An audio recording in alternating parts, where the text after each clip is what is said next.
Greetings, friends! There is a new update on Social Security benefits. A huge cost of living increase may be passed very soon. This will mean that millions of Americans may receive a big benefit boost. Lawmakers are pushing for a $200 increase. Friends, here is everything that you need to know about the new monthly benefit checks for Social Security. I will be giving away a $75 Walmart gift card 4 days a week. If you would like to enter the giveaways, please make sure you click and like several of my videos, and then comment below the keyword of each video that you watch. Friends, the more videos that you comment on, the greater your chance of winning the Walmart gift card giveaway.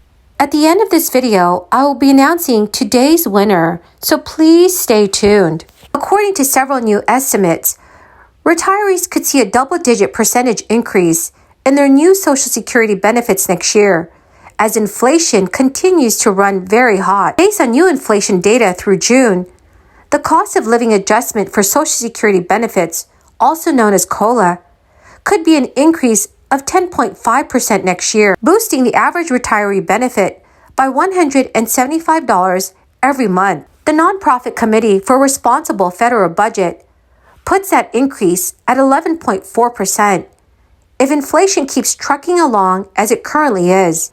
And even if inflation cools down, the Committee for a Responsible Federal Budget estimates a 9% COLA, while the Senior Citizens League forecast is 9.8%. The hike does not kick in until next year, even as prices rise right now. The higher benefit could also increase the tax burden and reduce government benefits for lower-income retirees. It complicates the outlook for Social Security for everyone else. In June, the annual report released from the trustees of the Social Security and Medicare programs projected a 3.8% COLA increase for next year. They then bumped it up in a briefing hosted by the Bipartisan Policy Center, stating it could be closer to 8%. Then came the Consumer Price Index for all urban consumers. The U.S. Bureau of Labor Statistics reported this week, showing that prices increased 9.1% over the last 12 months for the roughly 70 million retired senior citizens and disabled workers who are seeing rising prices eroding the buying power of their Social Security benefits.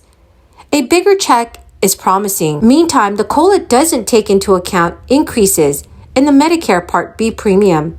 In 2022, Part B increased 14.5%, one of the highest jumps in the program's history. The Part B premium is automatically deducted from Social Security checks. For many retirees, Social Security is a major part of their income. Nearly 9 out of 10 people aged 65 and older receive a Social Security benefit. Social Security benefits represent about 30% of the income for senior citizens. So friends, what are your thoughts on this? What do you think that the COLA will be for next year? Please let me know your thoughts in the comments section below. A bigger Social Security benefit translates to higher income, which can mean higher taxes for those with incomes above $25,000 for individuals and $32,000 for married couples. Tens of thousands of retirees who have not paid taxes on their benefit in the past may discover they must start doing so in 2023. A May and June survey from the Senior Citizens League found that 39% of participants who received low-income benefits reported their low-income assistance was reduced due to this year's 5.9% COLA, while 15% reported they lost access to at least one assistance program. Finally, another question is how the ballooning benefit checks could impact the main Social Security Trust Fund. It's forecast to continue paying out full benefits through the year 2034, at which point it can only pay out 77% of scheduled benefits. The concern is that bigger Social Security benefit checks now speed up the time frame for the dissipation of the trust fund's reserves. A theory floated by economists is that with higher inflation comes higher wages, which means workers currently paying into the program will ramp up Social Security contributions to balance it out. As a worker, there is a limit on the amount of your earnings that are taxed by Social Security. This is known as maximum taxable earnings, which shifts on a yearly basis in line with changes in the National Average Wage Index. For 2022, that amount is $147,000, but the Social Security Administration has suggested several provisions that could modify that amount in 2023. Well, my beautiful and incredible friends, that is the end of my daily stimulus update video. Thank you so very, very much for joining me here this Friday.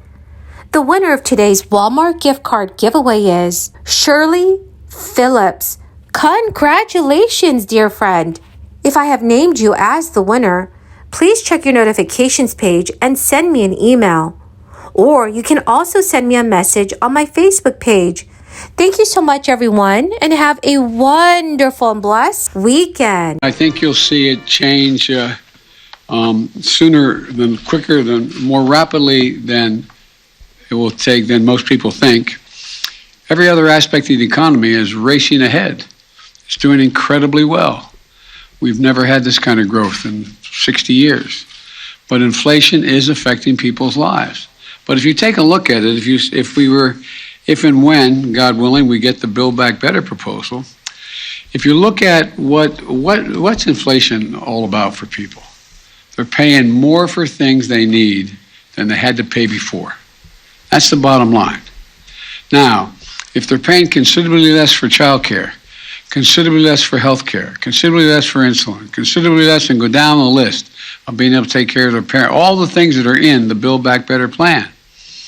The reason why economists think it's going to, in fact, diminish the impact on inflation is because it's reducing costs for ordinary people. So I think but in the meantime, in order to get that up and running, and we don't have a single Republican willing to support it yet, in order to get that up and running, it's going to be focused all on the downside. The downside is prices have gone up because of supply chain concerns.